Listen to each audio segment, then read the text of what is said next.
This may be a prison, but it's far from ordinary. In fact, it's the most luxurious prison the world has ever seen. From a glamorous nightclub where Pablo Escobar danced with Colombia's most beautiful women, to a horrifying torture chamber where his enemies would vanish into darkness. But why did Colombia go to such lengths to keep the inside a secret? What is hiding inside La Catedral? –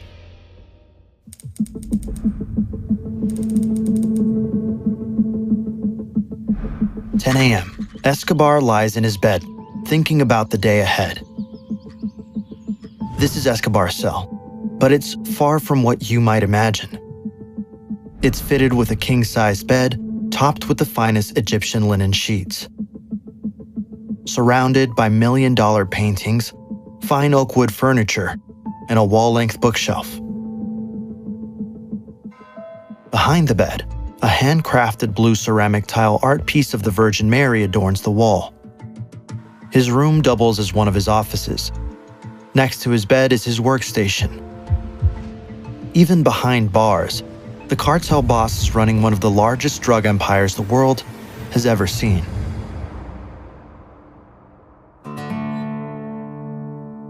To a man like Escobar, image is everything. Even in the prison, Escobar constantly fusses over his appearance and hygiene. He grooms himself extensively, brushes his teeth for 45 minutes. And because of his large belly, he measures his weight every morning. Each day of Pablo Escobar's life is a roller coaster, and today is no different. 11 a.m. As he makes his way to breakfast, Escobar passes a wanted poster of himself and high-rank cartel members pinned to the wall. It hangs there like a trophy, in a brown wooden frame. He's fully embraced his role as a villain, with a collection of every wanted poster ever issued against him shown off with pride. His kitchen and living room are brand new, fitted with pristine marble, shiny appliances, and elegant ornaments. But he won't be eating here. Escobar rarely eats alone. At La Catedral, he's always surrounded by his closest allies. Escobar is on his way to another part of the prison. As he walks, he passes the rooms of his top lieutenants and sicarios. Like his bosses, their rooms are lavishly furnished. At the center of one of the rooms stands a big circular bed. Where most rooms would have a crucifix, a massive black and white portrait of Escobar hangs, just to remind his goons that he's always watching. It's not hard to see why the Colombian government was so eager to keep the prison and its details hidden from the public. Back inside, the boss starts his day. Today, Escobar will be eating with his lieutenants inside of his giant casino. This room, nearly 500 square meters, is where the narco spends most of his time. As he sits down, Escobar has brought his usual breakfast.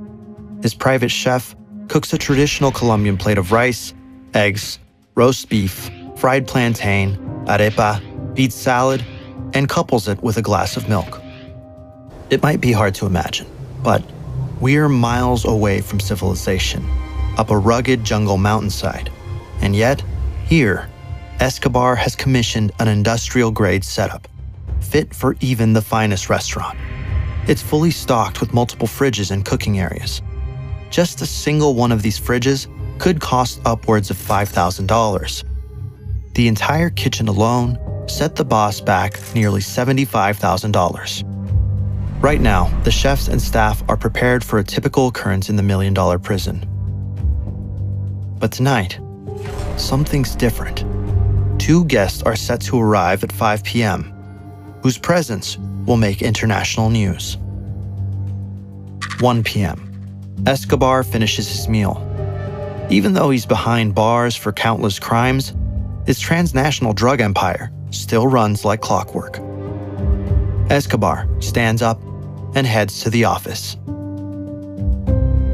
It's probably a good moment to mention just how Pablo Escobar ended up behind bars. By the 1970s and 1980s, Medellin, Colombia, had become the epicenter of the worldwide cocaine trade. Drugs were flowing out and an unimaginable amount of money was flowing in. But gangs, organizations, and drug lords were split. Escobar, being the sharp drug lord that he was, saw this as an opportunity. He used his charm and power to unite all of these different groups under his banner. With internal divisions settled, the Medellin cartel was able to rake in billions of dollars a year. But all of this came at a cost, a deadly cost. Back in his gilded cage, Escobar takes a pause. Before heading into the office, he has a telescope mounted right outside, pointed at his family's home down the mountain. Escobar bought this house near the prison to keep a close watch on his family and make visits more convenient. His wife, Maria, whom he married when he was 26 and she was 15, lived there with their 2 children, Sebastian and Manuela. The decision to place the prison was strategic, offering more than just an incredible view. He had spent endless hours as a child roaming these hills, meaning he knows the area like the back of his hand. The elevation adds an extra layer of security, allowing him to monitor anyone approaching the prison in case he needs to make a quick getaway. As Escobar takes a look through the telescope, his henchman hands him a telephone. His daughter is on the line. She's staring back up at him through her own binoculars, talking to her dad. "When can I go to the dollhouse?" she asks. A life-size dollhouse sits a few feet away from her dad's room. Just one of the little details that makes this prison so strange. A little girl's dollhouse, though far from ordinary, in the same prison where, just beyond its walls, Escobar is about to issue some very dark orders. Escobar walks into his office and sits down. In front of him, a white Italian marble desk. Behind him, a matching bookshelf. His whole office, including black leather couches and beautifully adorned drapes, looks like it belongs in a 5-star hotel. But today, Escobar has little time to appreciate his surroundings. On his mind is only one thing: betrayal. As we mentioned earlier, the rise of Escobar's cartel came at a steep cost. Escobar had ordered the assassinations of countless people, including very popular political and business leaders. He was also responsible for terrorist attacks, including the downing of a commercial aircraft, killing hundreds. His huge criminal empire made him a target for both governments and criminals. This made him paranoid beyond belief. Escobar saw enemies in every corner, even where none existed. At his desk, Escobar picks up the phone and calls Fernando Galeano. He's furious. He had ordered all of the capos of the cartel to begin sending him $500,000 per week. Disobeying a direct order from Pablo Escobar is not something many people get away with, at least not in one piece. Escobar and Galeano argue, and they both say a lot of things Galeano is going to regret. Finally, Escobar orders that he and his associates immediately come to the prison. He slams the phone down. 5 p.m. Outside the prison walls, a few cars make their way up the prison's entrance. Inside one of them are 2 of the world's most famous soccer players, René Higuita, the goalkeeper of the Colombian national team.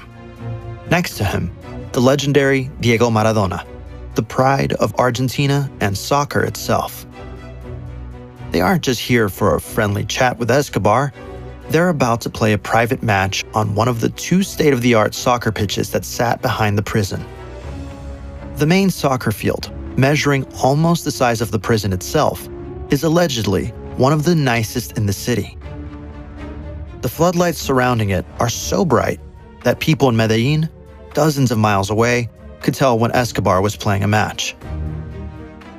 Diego Maradona would later say, "We faced off playing as forwards for the respective teams, and the drug lord managed to score several goals." After the match, Escobar and his guests head to the heart of the compound, the Grand Casino Hall, where much of the Kingpin's leisure time is spent. Spanning 450 square meters, this massive room is more than just a gaming center. The casino hall is fully equipped to cater to every whim. 2 pool tables sit in one corner, along with a ping pong table and multiple casino-style gaming stations.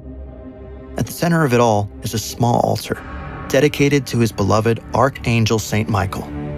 It's said that Escobar prays to the saint for protection, believing the divine helps shield him from the law, despite the growing international efforts to tear his empire apart. But the room isn't all fun and games. It has an important practical side too. At the back, there's storage for his and his lieutenants' prized motorbikes. Ironically, one half of the hall is enclosed by prison bars. But in La Catedral, these bars aren't meant to lock anyone in. They're literally a mockery of Colombian and world authorities. "You got me," Escobar says. The bars serve as a reminder that even as a prisoner, nobody takes away his freedom. He moves in and out of his compound, living a life of opulence and pleasure, even under the guise of captivity. 7 p.m. The hall echoes with the sound of laughter, clinking glasses, and roaring conversations. The tables are pushed aside to turn the spacious hall into a lively dance floor. Music booms from the speakers, and the guests, a mix of sicarios, capos, soccer players, and Escobar's inner circle, mingle with the women as the festivities ramp up. The party is now in full swing. Escobar, famous for his love of a good time, indulges without restraint. Drinks flow freely: whiskey, rum, and champagne, and thick cigar smoke clouds the air. The narco kingpin moves through the crowd, at times taking center stage on the dance floor, at others sitting back and observing with his glass raised, a contented smile playing on his lips. But even amidst the luxury and excess, no one can ignore the tension in the air. Escobar is a man who lives on the edge, and everyone knew that his mood could shift in an instant. As the hours ticked by, the vibe of the evening slowly began to change. 10 p.m. Another set of cars appear at the compound's gates, their approach much quieter. As they pull in, one of Escobar's sicarios lets him know. The carefree mood of the evening drains from his face, replaced by something much darker. The music continues. The laughter still echoes through the hall, but Escobar's mind fills with unspeakable thoughts. The mask Pablo Escobar has worn for the past few hours is about to slip. He leaves the casino hall, accompanied by a small group of his most trusted men. The music and laughter fade behind them as they make their way toward a secluded part of the compound, the infamous torture chamber. Inside is Fernando Galeano. Earlier in the day, Escobar had summoned him, and now is the moment of reckoning. Galeano stood nervously. The room itself is a stark contrast to the luxury of the rest of the compound. Cold, bare walls surround them, and the dim lighting is like something out of a movie. This chamber is the last stop for anyone who crosses the drug kingpin. Escobar enters, his demeanor cold as ice. He wastes no time. With a steel gaze, he confronts Galeano about his refusal to pay the $500,000 weekly tribute. Galeano tries to plead his case. Little does he know, his fate was sealed the second he walked through the front door. Escobar's men overpower him. Nobody knows for sure what happens next, though horrifying rumors circulate. Only the outcome is certain. Galeano will not leave La Catedral alive. Escobar exits the room, and his guards carry out the execution. When it's done, the body is quickly disposed of. This isn't the first time Escobar has had to deal with betrayal in such a way. You don't make it to the top of a global drug empire by playing nice. He's made countless enemies along the way. El país debe conocer la realidad de ciertos poderosos capitales, los delitos que sus titulares cometieron para lograr formar sus fantásticas fortunas. And his paranoia has only grown over time. Galeano's fate is just one chapter in a long history of bloodshed and retribution. Escobar's paranoia isn't unfounded. He knows the enemies he's made outside are waiting. The political leaders he had assassinated, the rival cartels, the police forces across multiple countries. Every day he remains free, the target on his back grows larger. It was this very fear that drove him to turn himself in. This morning are calling the surrender of trafficker Pablo Escobar a major victory in the war on drugs. Locking himself away in La Catedral was in reality his safest option. Here, surrounded by his own men and fortress-like walls, he could continue his operations without constantly watching his back.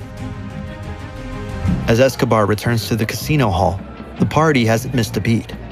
The music is still blaring, the guests are dancing, and the atmosphere is as lively as ever. Escobar slips seamlessly back into the revelry, as if his hands aren't caked in blood. To the unknowing eye, it's just another night of excess. Yet, those closest to him know the truth. Betrayal is never tolerated, and the cost of defiance is always fatal. Nobody is safe in this line of work, and Escobar's time is coming too. 2 a.m., Escobar heads back to his room, unaware of the problems he set in motion. His enemies have united against him, leaving escape his only option. The government, furious over another murder, demands his transfer to a high-security prison. His own allies, now turned enemies, fear for their lives too. Escobar, a ruthless killer, escaped from his own luxury prison when authorities tried to transfer him to another jail. On July 22, 1992, La Catedral would once again work as intended. As the army approaches, Escobar sneaks through the poorly constructed fence and wall, slipping away into the night. He serves just 13 months of his 5-year sentence. A year and a half later, a special police unit tracks him down to a safe house. After a rooftop chase, a gunfight ensues. A bullet passes through his head, killing him on the spot. Pablo Escobar, perhaps the most dangerous man on the planet, dies. He's only 44 years old. The prison, on the other hand, lasts a few more years, but even it starts falling apart. Tales of hidden treasure cause some to venture up the mountainside, sneak in, and begin looting the compound, dismantling it piece by piece. By the late 90s, the entire structure had been torn away. It's as if the palace had never existed at all. Colombia portrayed Pablo Escobar's imprisonment as a sign of strict control, framing his arrest as a major victory in the country's war on drugs. To maintain this image, the media was tightly controlled, revealing little about the luxurious reality inside his prison to avoid scrutiny. The site where La Catedral once stood is now a monastery and nursing home for impoverished senior citizens. While it had once been where the drug lord had built a castle of sin and torture, it's now a place of respite and healing. Still, there's no washing away its dark history, and its inhabitants no doubt still remember the turbulent years of Pablo Escobar, El Patron.